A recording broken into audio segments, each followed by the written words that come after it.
हम तो तेरे दिल की महफिल सजाने आए थे। तेरी कसम तुझे अपना बनाने आए थे। किस बात की सजा दी तुमने हमको ऐ बेवफा, हम तो तेरे दर्द को अपनाने आए थे। पूजा तू जा तरु तजा, लेकिन हे दीवाना के दास्तान सुन के जा। हमके भइले है सास बा बेवफा बाहू दिल के जे पास बा। हमके भइले है सास बा बेवफा बाहू दिल के जे पास बा। चुपे चोरी हाय राम दिलावा पभाला, मारिए उजाला हाथ पानी ना मोहाला। जेतने हो अपन खास बा बेवफा बाबू दिल के जे पास बा। हमके भइले है सास बा बेवफा बाबू दिल के जे पास बा।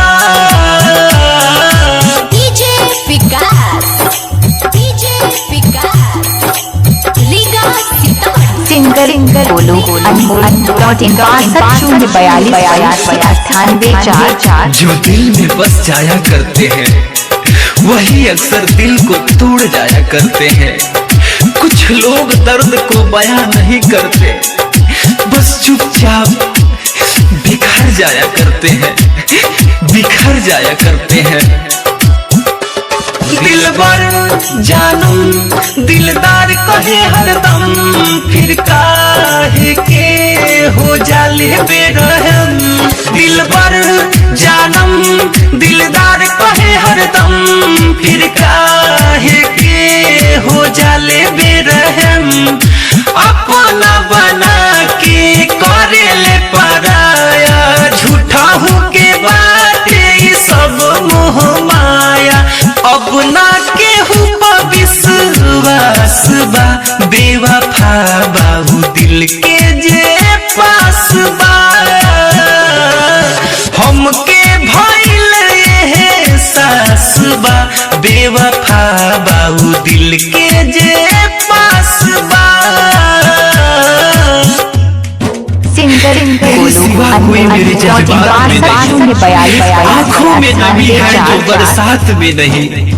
पाने की कोशिश तो तुझे बहुत की, मगर तू एक लकीर है जो मेरे हाथ में नहीं, मेरे हाथ में नहीं। आप सुन रहे हैं अमित पटेल की आवाज में।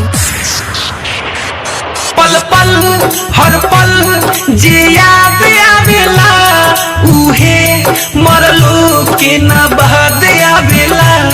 पल पल हर पल जे याद आवेला, उहे मरलो के ना बहद आवेला।